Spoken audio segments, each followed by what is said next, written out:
c'est sur France Bleu Creuse. Creuse Sporting Club. Il aurait pu être Claudette, il a décidé d'être animateur et spécialiste du sport en Creuse. Thibault Alphonse, bonjour.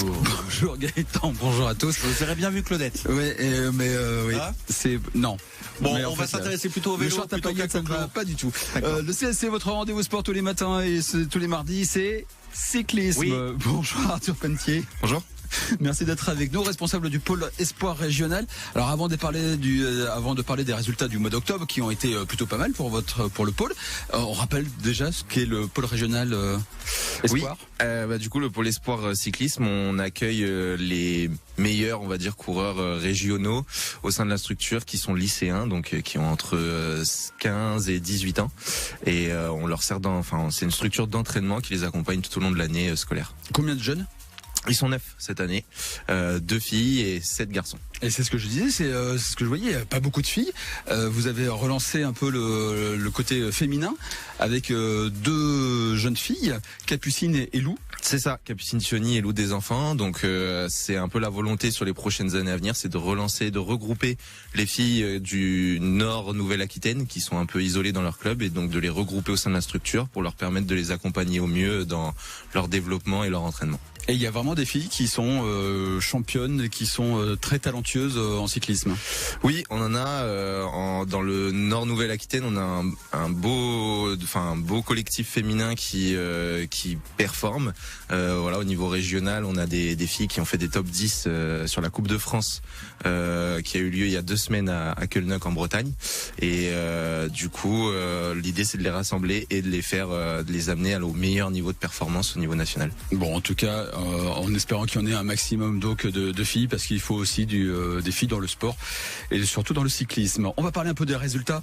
Vous parliez justement de ce temps de la Bretagne où il y a eu pas mal de bons résultats. Exactement. Donc il y avait la Coupe de France cyclocross il y a 2 semaines. Nous on a 2 membres du pôle, donc Lucas Toureau et Benjamin Couéry, qui ont fait 28e et 24e respectivement. Ce qui veut dire qu'ils ont presque leur place pour les championnats de France. Ils ont presque eu leur qualification pour les championnats de France au mois de janvier, qui aura lieu à Camors aussi en Bretagne. Il y a eu d'autres résultats, il y a eu d'autres compétitions durant ce mois d'octobre. Oui, au tout depuis le début de saison, donc septembre et octobre, ça fait 9 victoires et 10 podiums en tout pour les membres du pôle espoir. Bon, c'est plutôt pas mal. C'est un très bon début d'année, on espère que ça va continuer comme ça et la saison fait que commencer. Bon, alors quelles sont vos recettes pour que justement tous ces jeunes performent ?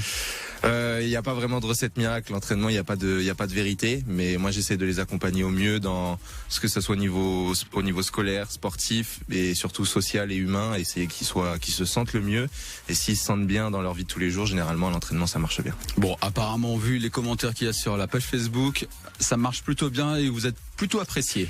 Il y a un vrai bon groupe, je pense que le groupe fait beaucoup, c'est des vrais potes qui s'entraînent entre eux, ils font partie d'une structure sérieuse d'accès au niveau, mais l'amitié fait que le groupe se tire vers le haut. Voilà, la cohésion, merci. Pour le mois de novembre, décembre, il y a d'autres compétitions. Ce week-end, on a la 2e Coupe de France de cyclocross pour nos 2 cyclocrossmen, donc Lucas et Benjamin. Et puis ensuite, on a nos pistards qui vont rentrer en jeu, donc Lancelot Gaillan et Capucine Chioni, qui vont avoir des compétitions sur piste tout au long de l'hiver, novembre et décembre. Bon, vous leur souhaitez bonne chance, bon courage en tout cas, et puis on se retrouve très bientôt pour continuer de parler du pôle espoir. Merci. Avec un grand plaisir. Merci beaucoup Arthur. À très vite.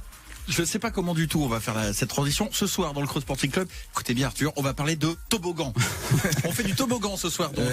Mais alors attention, pas n'importe quel toboggan, c'est le toboggan creusois qui va se dérouler ce dimanche.